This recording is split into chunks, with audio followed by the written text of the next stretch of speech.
우리 하나님께 영광의 박수 올리겠습니다. 우리 전능하신 하나님을 찬양하는 아름다운 찬양 가운데 여러분 힘을 얻으시길 바라겠습니다. 우리 하나님은 전능하신 하나님이세요.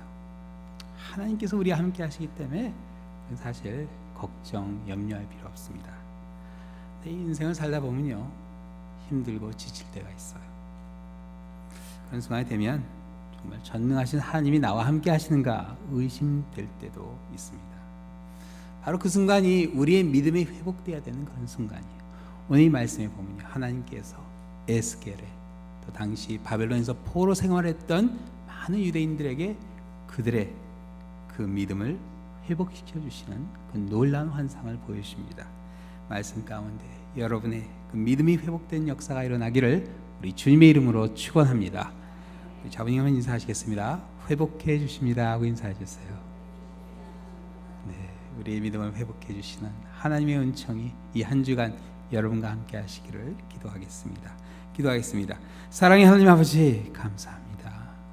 좌절과 절망 가운데 있었던 이스라엘 백성들에게 주셨던 놀라운 이 환상이 이 마지막 때를 살고 있는 우리에게 주시는 그런 소망의 말씀임을 확신합니다. 믿음을 회복시켜 주시고 전능하신 하나님을 믿게 하시는 하나님의 그 놀라운 은총을 체험하는 우리의 삶이 되게 하여 주시고, 이 아침 말씀을 전한 자와 듣는 자가 함께 은혜되게 하여 주시옵소서. 모든 말씀 예수 그리스도의 이름으로 기도드립니다. 아멘. 바벨론에 포로로 잡혀와서 30살을 맞이한 에스겔에게 하나님께서 사명을 주십니다. 선지자로 하나님의 말씀을 대언하게 하세요. 사실 에스겔은 제사장의 아들로 태어났습니다. 예루살렘에 있었다면 나이 30에 이제 모든 제사장 훈련을 마치고 성전에서 하나님을 섬겼을 텐데 바벨론 포로로 잡혀왔기 때문에 정말 꿈도 소망도 없이 그는 살아가게 됐어요. 그런데 에스겔을 하나님이 기억해 주시고 하나님의 말씀을 대언하는 선지자로 세우시게 됩니다. 그러나 바벨론에 당시 살았던 유대인들에게 하나님을 전한 말씀을 전한 일이 결코 쉬운 일은 아니었어요. 패전에서 바벨론의 속국으로 전락해버린 고국의 현실과 바벨론에서 포로 생활했던 자신들의 모습이 너무나 비참했기 때문에 그렇습니다. 그러던 차에 예루살렘 성이 함락되고 성전이 완전히 무너져 버렸다는 소식을 듣게 되는데 아마 하늘이 무너진 듯 했을 겁니다. 바벨론에 의해서 꼭두각시로 세워져 있었던 유다의 마지막 왕 시드기야가 바벨론을 배신함으로 자처한 일이었습니다. 전쟁에 져서 속국이 된 것까지는, 포로 생활을 하게 된 것까지는 하나님이 주시는 벌이라 해석할 수 있었지만 성전이 무너진 그 사건은 해석이 안 되는 그런 일이었어요. 전쟁을 신들의 힘겨루기라고 생각했던 당시 사람들의 정서로 무너진 성전은 여호와 하나님이 바벨론의 신에게 진 것이라고 밖에 해석이, 결론이 안 나왔기 때문에 그렇습니다. 성전이 무너짐과 함께 바벨론에 잡힌 유대인들은 정말 아무것도 붙잡고 있을 수 있는 것이 없게 되어버리고 말았습니다. 오늘 본문에 나오는 마른 뼈가 가득한 골짜기는 바로 이러한 유대인들의 절망적인 현실을 그대로 보여주는 환상이었다 할 수 있습니다. 본문에 보면 하나님께서요, 에스겔 선지자를 마른 뼈들 가운데 세우시고 물어보시죠. 이 뼈들이 능히 살 수 있겠느냐? 이 뼈들이 능히 살 수 있겠느냐? 여기서 가장 중요한 단어는 능히, 이 단어예요. 뼈들이 다시 살아날 수 있겠냐, 확신할 수 있냐, 이 질문이었어요. 사실 이렇게 물어보면요, 자신 있던 사람도 좀 자신이 없어집니다. 그렇죠? 정말 살 수 있을까? 3절에 나오는 에스겔의 대답이 재밌습니다. 주께서 아시나이다. 다시 살아날 수 있다는 말인지 아니면 없다는 말인지 이게 확실하지 않죠. 저는 우리나라 말 중에 가장 마음에 안 드는 말이 글쎄요. 이거 할까요? 그럼 글쎄요. 이 대답이 들으면 하라는 얘기인지 하지 말라는 얘기인지 알 수가 없어요. 대충 상황을 살피겠다는 얘기죠. 2절에 보면 에스겔이 뼈가 아주 말랐다 설명한 것으로 보아서 다시 살아날 것을 확신할 만한 그런 상황은 아니었다 볼 수 있습니다. 그러나 에스겔은요, 살아날 수 있는 가능성을 부인하지 않았어요. 우리는 여기서 자신 없어하며 하나님의 눈치를 살피는 에스겔의 모습을 볼 수 있습니다. 이게 믿음이 없는 게 아니죠. 믿음이 있기는 있는데 확신을 가질 만치는 안 되는 겁니다. 여러분, 우리의 신앙이요, 이렇게 무력해질 때가 있어요. 믿음이 없는 건 아닌데 확신을 가질 만치 그만큼 그 정도가 안 될 때가 있어요. 마가복음에 보면요, 그런 한 아이의 아버지가 나오죠. 예수님께서 변화산에서 내려오실 때 보니까 제자들이 어린아이에 들은 그 귀신을 쫓지 못하고 있었어요. 예수님이 오자 아이의 아버지가 예수님께 하소연을 하죠. 귀신이 그를 죽이려고 불과 물에 자주 던졌나이다. 그러나 무엇을 하실 수 있거든 우리를 불쌍히 여기사 도와주소서. 아이가 고쳐졌으면 하는 마음은 간절했지만 확신이 부족했어요. 무엇을 하실 수 있거든, 왜 담대히 예수님 우리 이 아이를 좀 고쳐주시면 안 되겠습니까? 이 말을 못했을까? 겸손해서? 아니었습니다. 이 믿음이 부족했어요. 예수님은요, 이 아이를 고쳐주기 전에 그 아버지의 믿음을 먼저 바로잡아 주셨어요. 이렇게 말씀하셨죠. 할 수 있거든이 무슨 말이냐? 믿는 자에게는 능히 하지 못할 일이 없느니라. 그러니까 그 아이의 아버지가 이렇게 소리 질렀어요. 내가 믿나이다. 나의 믿음이 없는 것을 도와주소서. 내가 믿나이다. 내가 믿나이다 하고 외칠 수 있게 되기 위해서 먼저 하나님이 하실 수 있는 일을 바라봐야 됩니다. 한번 병원 신방을 마치고 내려오는데 집사님이 걱정을 하세요. 아이, 목사님 암 말기인데 그렇게 기도하시면 혹시 죽으면 어떻게 합니까? 아이, 집사님 걱정하지 마시라고. 그건 하나님이 하신 일이야. 그렇죠?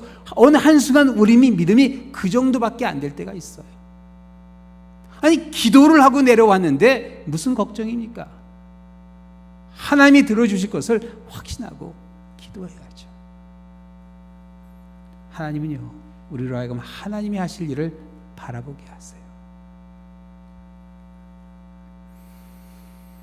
마른 뼈와 같이 되어버린 이스라엘 자손에게 하나님께서는 하나님이 하실 수 있는 일을 보여주십니다. 13절 오늘 본문에 보면 이렇게 나와요. 내 백성들아, 내가 너희 무덤을 열고 너희로 거기에서 나오게 한즉 너희는 내가 여호와인 줄 알리라. 하나님께서 일하실 때는요, 뭐 하나님이 일한 것 같아, 그게 아니에요. 확실하게 압니다. 아, 이건 하나님이 하셨다, 알게 돼요. 하나님이 어떤 일을 하시겠다 그러죠? 그들의 무덤을 열고 그들로 하여금 거기서 나오게 해주시겠다, 그렇게 말씀하세요. 이스라엘 사람들에게 무덤이란 우리처럼 이 땅 속이 아닙니다. 보통 이렇게 야산에 동굴을 파서 그 안에 이렇게 앞에 돌을 막아놓은 게 무덤입니다. 이스라엘 백성들에게 바빌론 포로 생활은 마치 그 입구가 막힌 동굴안처럼 희망이 없는, 시간이 가면 다 질식해서 죽게 될 그런 자리였어요.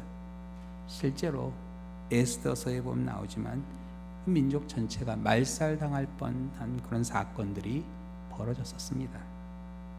그런 절박한 상황이었어요. 그리고 세상 어디에 보아도 그들을 도와줄 만한 나라가 보이지 않았습니다. 근데 하나님이 약속하시죠.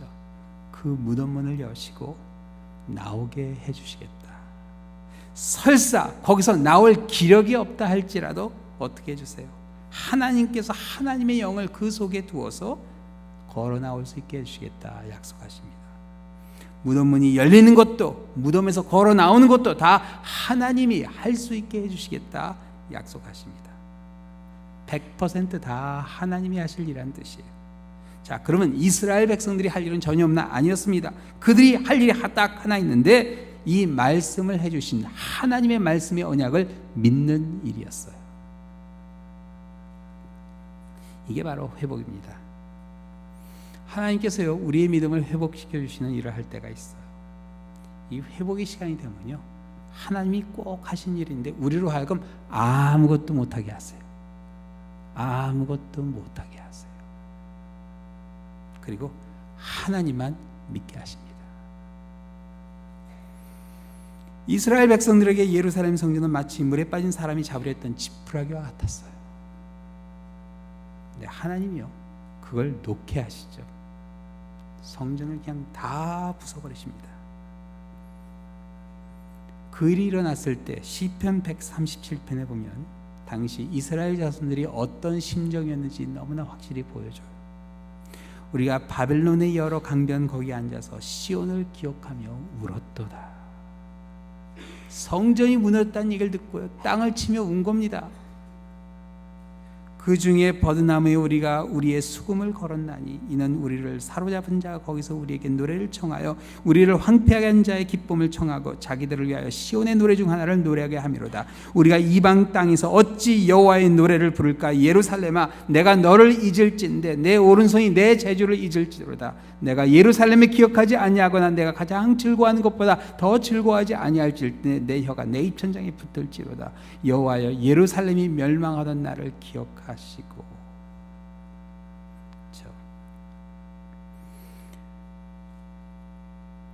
예루살렘 성이, 예루살렘 성전이 무너졌다는 소식 가운데 그들은 절망, 좌절하게 됩니다.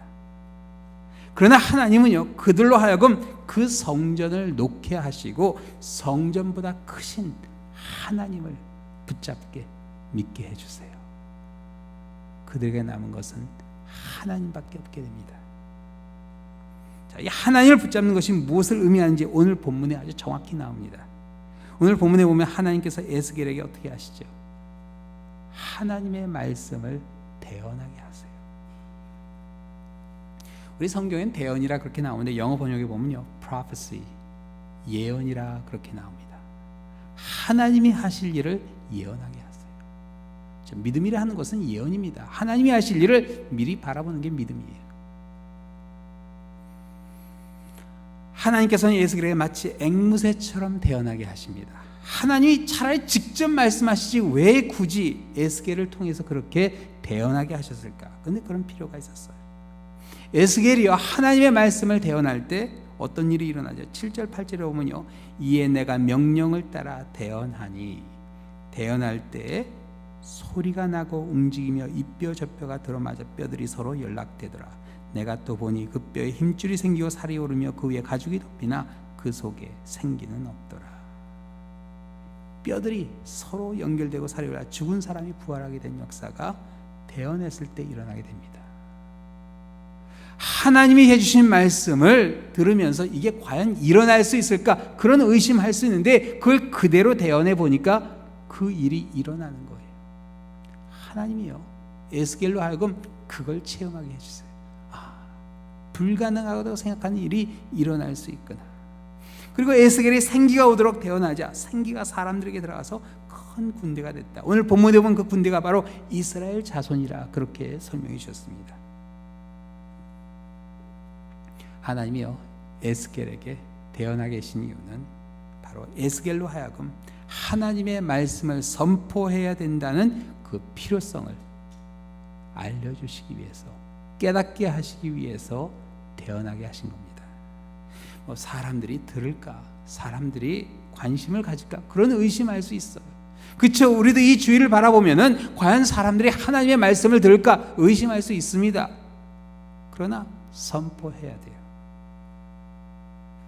이스라엘 자손들이 바빌론에서 마른 뼈같이 된 이유는 하나님의 말씀을 듣지 않아서, 아니 들으려 하지 않아서 그렇게 된 것입니다. 그래서 강가에서 땅을 치고 운 거예요. 하나님께서 예레미야 선지자를 통해서 당시 포로로 끌려갔던 이스라엘 사람들에게, 또 이미 바벨론에 포로 생활을 하고 있었던 사람들에게 해줬던 말씀이 있죠. 예레미야서 29장 4절부터 그 말씀이 나와요. 이렇게 말씀해 주셨어요. 그들이 거기서 처량하게 울고 있을까 봐 하나님께서 이렇게 선포해 주셨어요. 예레미야 선지자를 통해 대언해 주신 말씀이 이렇습니다. 만군의 여호와 이스라엘의 하나님께서 예루살렘에서 바벨론으로 사로잡혀간 모든 포로에게 이와 같이 말씀하시니라. 너희는 집을 짓고 거기에 살며 텃밭을 만들고 그 열매를 먹으라. 아내를 맞이하여 자녀를 낳으며 너희 아들이 아내를 맞이하여 너희 딸이 남편을 맞아 그들로 자녀를 낳게 하여 너희가 거기서 번성하고 줄어들지 아니하게 하라. 언제 통곡을 하고 울면서 처량하게 그렇게 살라고 해서 아니에요. 번성하라 그렇게 말씀하셨어요. 너희는 내가 사로잡혀가게 한 그 성읍의 평안을 구하고 그를 위하여 여호와께 기도하라. 언제 바벨론이 망할 것을 바라라고 했으면 아니에요. 살고 있는 그 성읍이 평안하게 되기를 구하라 하셨어요. 만군의 여호와 이스라엘의 하나님께서 이와 같이 말씀하노라. 너희 중에 있는 선자들에게와 점쟁이에게 미혹되지 말며 너희가 꾼 꿈도 고지 듣지 말라. 내가 그들을 보내지 아니하였으되 그들이 내 이름으로 거짓을 예언함이라. 여호와의 말씀이라. 여호와께서 이같이 말씀하시라. 바벨론에서 70년이 차면 내가 너희를 돌보고 나의 선한 말을 너에게 성취하여 너희를 이곳으로 돌아오게 하리라. 여호와의 말씀이니라. 너희를 향한 나의 생각을 내가 하나니 평안이요 재앙이 아니라 너희에게 미래와 희망을 주는 것이라. 너희가 내게 부르짖으며 내게 와서 기도하면 내가 너희의 기도를 들을 것이요 너희가 온 마음으로 나를 구하면 나를 찾을 것이요 나를 만나리라.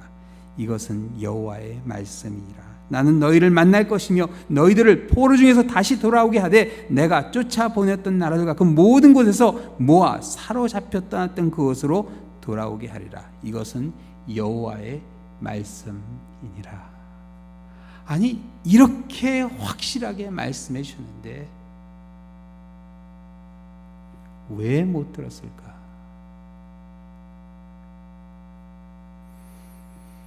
날이면 날마다 땅을 치고 울며 회개하라 하지 않았습니다. 번성하라 하셨어요. 바벨론의 평화를 구하는 가운데 70년이 차면 다시 돌아오게 해주신다. 물론 당대에 볼 수 있는 미래는 아니었습니다. 평균 수명 40년 넘지 못했던 시대에 70년은요 그들이 볼 수 없는 미래였어요. 그렇지만 하나님이 약속해 주셨어요. 얼마나 축복된 말씀입니까? 근데 이스라엘 백성들은 그만 하나님께서 축복해 주시는 그 자리에서 마른 뼈가 되어버리고 말았어요. 딱하게 그지었습니다.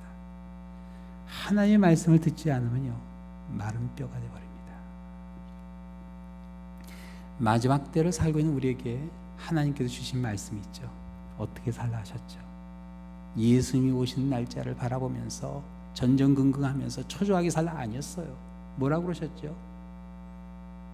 그러므로 내가 너에게 이르노니 목숨을 위하여 무엇을 먹을까 무엇을 마실까 몸을 위하여 무엇을 입을까 염려하지 말라. 목숨이 음식보다 중하지 아니하며 몸이 의복보다 중하지 아니하냐. 공중의 새를 봐라. 심지도 않고 거두지도 않고 창고에 모아들이지 아니하되 너희 하늘 아버지께서 기르시나니 너희는 이것들보다 귀하지 아니하냐. 너희 중에 누가 염려함으로 그 길을 한 자나 더 할 수 있느냐. 또 너희가 어찌 의복을 위하여 염려하느냐. 들의 백합화가 어떻게 자라는가 생각하여 봐라. 수고도 아니하고 길쌈도 아니하니라. 그러나 내가 너에게 말하노니 솔로몬의 모든 영광으로 입은 것이 이 꽃 하나만 갖지 못하였느니라. 오늘 있다가 내일 아궁이에 던져지는 들풀도 하나님이 이렇게 입으시거늘 하물며 너희일까 보냐. 믿음이 작은 자들아. 그렇습니다. 하나님께서는요 우리에게 축복의 말씀을 해주시는데 마른 뼈가 되어간다 하는 것은 하나님이신 말씀을 잊어버렸기 때문에 그렇습니다. 경비행기 한 대가 정글에서 추락했습니다. 조종사는 구조대가 오길 기다렸지만 아무도 그를 찾아오는 것 같지 않아 희망을 잃어갈 때였어요. 근데 갑자기 비행기 소리가 들리니 비행기가 지나가면서 막 종이가 뿌려지는 거예요. 뭔가 싶어서 가서 하나 주워서 보니까 낯익은 글체로 이런 글이 써 있었어요. 사랑한다 아들아 꼭 살아있어다오. 구조가 늦으자 혹시 아들이 정글에서 희망을 잃고 살기를 포기할까봐 아버지가 뿌린 전단지였습니다. 절망 가운데 있을 때 하나님께서 혹시나 우리가 희망을 잃어갈까봐 이 성경책을 이렇게 우리에게 주셨어요. 희망의 말씀입니다. 한 장 한 장 우리에게 영원한 생명을 주시는 말씀이 여기 담겨 있어요. 마른 뼈도 살리시는 하나님이세요. 모세가 광야에서 이스라엘 백성들이 그들의 부족한 믿음 가운데 죽어갈 때 이런 말을 했습니다. 사람이 떡으로만 사는 것이 아니요 여호와의 입에서 나오는 모든 말씀으로 사는 줄을 내가 알게 하려 하심이라. 신명기 8장 3절 말씀이죠. 예수님께서 시험 받으실 때 이 말씀을 인용하십니다. 우리 민족이 골짜기의 마른 뼈같이 아무 희망이 없었던 때가 있었습니다. 일제강점기 36년 희망이 없었던 때였어요. 73년 전에 광복을 허락해 주셨어요. 여러분, 이건 확실한 하나님의 은혜입니다. 신사참배를 거부하면서 죽어간 수없이 많은 성도들이 있었습니다. 하나님께서 우리에게 주신 신앙의 유산이에요. 그리고 그들의 기도를 응답해 주셨으면 여러분 확신해야 됩니다. 마른 뼈 같은 우리를 돌아봐 주시고 우리를 기억해 주신 하나님의 은혜가 있음을 기억해야 돼요. 하나님의 음성에 귀를 기울여야 됩니다. 우리의 소망이 살아나고 미래가 다시 보이게 됩니다. 하나님의 말씀을 붙잡는 가운데 그 말씀에 담긴 소망이 여러분의 믿음을 새롭게 하게 되시기를 우리 주님의 이름으로 축원합니다. 기도하시겠습니다. 사랑의 하나님 아버지, 어느 한순간 이 세상의 염려와 걱정, 근심 가운데 하나님께서 우리에게 주신 이 놀라운 말씀을 잊어갈 때가 있습니다. 하나님 주신 말씀을 잊으며 마른 뼈가 되었던 이스라엘 백성들의 잘못을 반복하지 않게 하여 주시고, 지금 이 순간도 우리에게 주신 하나님의 놀라운 음성이 있음을 기억하고 주님의 음성에 귀를 기울이는 우리 하루하루가 되게 하여 주시옵소서. 모든 말씀 예수 그리스도의 이름으로 기도드립니다. 아멘.